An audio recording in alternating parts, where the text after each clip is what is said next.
আনন্দে থাকতে গেলে কিছু কায়দা অবলম্বন করতে হবে। কি কায়দা? জীবন কি একটা নদীর মতন বয়ে চলে যাওয়া, নদীর মতন তীব্র বেগে বয়ে চলেছে। সেই নদীতে যদি নৌকাকে রাখতে হয়, কি করি আমরা? পাড়ে একটি গাছের সাথে বেঁধে দিই। এই যে বেঁধে দিই, তখন নৌকা কি করবে? দুলবে, নাচবে, কিন্তু বিচ্ছিন্ন হবে না।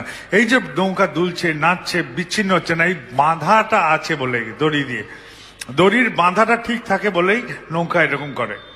এই বন্ধনটাই হচ্ছে আসল। এই বন্ধনকেই বলা চলে দীক্ষা। এই যে দীক্ষা, কেন নিই আমরা দীক্ষা? সেটাও তো একটা প্রশ্ন।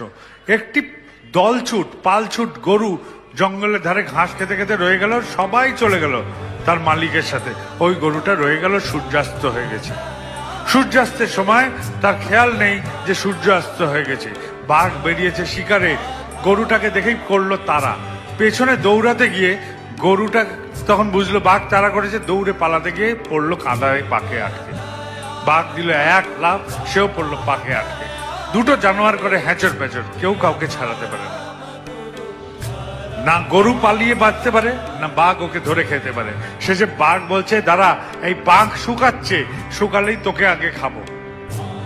গরু তখন হাসছে, তুই বেটা আমাকে কি খাবি রে? আমার কান খাড়া আছে, ঘন্টার আওয়াজ পাচ্ছি, শঙ্খের আওয়াজ পাচ্ছি, টিন পেটাচ্ছে, তার মানে আমার মালিক আমাকে খুঁজতে বেরিয়েছে। আমার তো মালিক আছে জীবনে, তিনি আমাকে উদ্ধার করে নিয়ে যাবেন। তোর তো জীবনে মালিক নেই, তোকে কে বাঁচাবে?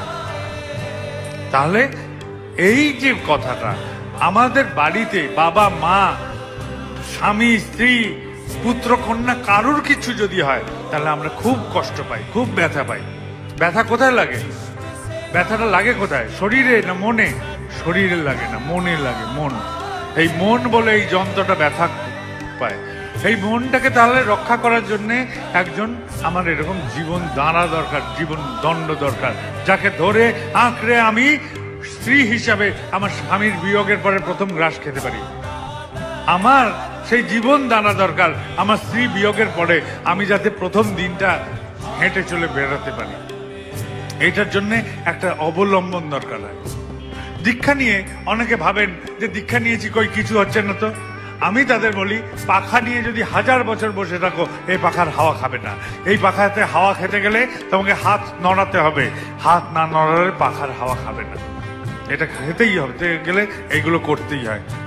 তাহলে দীক্ষা নিয়ে আমার কিছু করণীয় আছে, শুধু বসে থাকলে হবে না। প্রথম করণীয় কি? প্রথম করণীয় হচ্ছে, আমরা কে? আমরা মানুষ। আমাদের কি আছে? আমাদের মন বলে একটি বস্তু আছে। এই মন দিয়ে আমরা জীবজন্তু থেকে পৃথক হই। জীবজন্তু কি চায়? আহার, নিদ্রা, মৈথুন। আর আমরা মানুষরা কি চাই? আমরা আহার, নিদ্রা, মৈথুনের পরেও আরো কিছু চাই। যে অবস্থায় আছি তার থেকে আর কি ভালো থাকা যায়? আমি যতটা ভালো আছি এর থেকে আরো ভালো কি করে থাকা যায়? আমি যেরকম ভাবে থাকি সেটাকে সুন্দর কি করে রাখা যায়? এই যে ভাবনা করি কি দিয়ে? মন দিয়ে। হাতিকে বেঁধে রাখি কি দিয়ে? মন দিয়ে। ঘোড়ার পিঠে সওয়ার হই কি দিয়ে? মন দিয়ে। বাঘকে খাঁচায় বন্দি করে রাখতে পারি কি দিয়ে? মনের শক্তি দিয়ে। আমাদের দেহে অত শক্তি নেই, কিন্তু আমরা মন দিয়ে পারি। এই মনটাই হচ্ছে এমন একটি জিনিস যেটা ঈশ্বর আমাদের বিশেষভাবে দিয়েছেন। তাই ইংরেজিতে প্রবাদ বলে, god created man of his own image. মানে তিনি আমাদের তারই প্রতিবিম্বিত রূপ হিসাবে সৃষ্টি করেছেন। এবার আমাদের কি করণীয়? মন দিয়ে দেখা, মন দিয়ে ভাবা যে আমরা কি। আমরা সচরাচর ঈশ্বরের কাছ থেকে কি প্রার্থনা করি? আমরা সবসময় ঈশ্বরের কাছে যেন বাবার চাকর তিনি, এরকম করে ঈশ্বরকে বলি। ঈশ্বর এসে জিজ্ঞেস করবেন, আজ আপনার কি আজ্ঞা? আমি বলবো, এই আমার ছেলের চাকরিটা করে দাও। ঈশ্বর আসবেন, এসে বলবেন, আজ কি আজ্ঞা প্রভু? আমি বলবো, এই আমার মেয়ের বিয়েটা ঠিক করে দাও। ঈশ্বর আসবেন, বলে, আজ কি আজ্ঞা প্রভু? আমার মায়ের পায়ে ব্যথা ঠিক করে দাও। কখনো ভেবে দেখেছেন এরকম 100 খানা প্রার্থনা করলেও 4-5টার বেশি পূরণ হয় না? মাত্র 4-5টা পূরণ হয়, বাকিগুলো পূরণ হয় না। তাহলে দুটো উপায় হয়। এক হচ্ছে যে এই মাইকের স্ট্যান্ডকে যদি আমি বলি যে তুমি আমার এই ইচ্ছা পূরণ করে দাও, মাইকের স্ট্যান্ড ওই 4-5টাই পূরণ করবে। ওই যে গাড়িগুলো যাচ্ছে রাস্তা দিয়ে, তাদের যদি ধরে ধরে বলি, ওরাও 4-5টা পূরণ করে দেবে। তাহলে ওই গাড়ি, এই মাইকের স্ট্যান্ড আর ঈশ্বর সব একই শক্তিবান। আর নচেত প্রার্থনাটা ঈশ্বর অবধি পৌঁছাচ্ছে না। ঈশ্বর কি শক্তিমান? আমি বলবো, কি করে অশক্তিমান হবে তুমি? তুমি যদি এতই শক্তিমান হবে, তোমার বউকে কেন উঠিয়ে নিয়ে যাবে লোকে? তোমার বউকে রাবণ উঠিয়ে নিয়ে যাবে?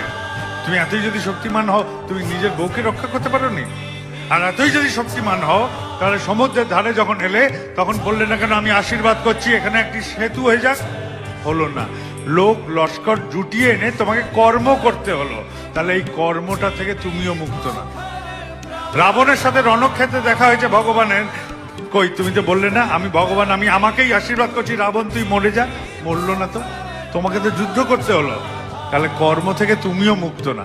তাহলে একটা ঠিক যে এই জগতে বিধি বা নিয়মই হচ্ছে যে এখানে যে আসবে তাকেই কর্ম করতে হবে। কর্ম থেকে তুমিও মুক্ত না, আর তুমি মুক্ত না, আর এই কর্ম তুমিও করো। তাই তোমাকে বিধাতা বলি আমরা, কেননা এই বিধিকে তুমিও পালন করো, তাই তুমি বিধাতা। তুমি আকাশ কুসুম কিছু কল্পনা নয়। তুমি আমার মতন যখন জন্মেছো, মানুষ হয়ে জন্মেছো, মানুষের মতনই তুমি করো, এবং আমাদের মধ্যে শ্রেষ্ঠ মানুষ রূপে তুমি প্রকাশিত করো নিজেকে। আমরা যারা সেই সময় পৃথিবীতে থাকি তোমার সাথে, তাদের মধ্যে শ্রেষ্ঠতম তুমি, এবং তুমি ভবিষ্যৎকেও তুমি আশার কিরণ দেখো, তাও তুমি ভগবান হও আমাদের মধ্যে থেকে। এটাই ভগবান। আর কি করতে পারি আমরা? ঈশ্বরকে যে বলি যে এটা করে দাও সেটা করে দাও, কিন্তু আমরা কেন বলবো, কেন বলতে যাব?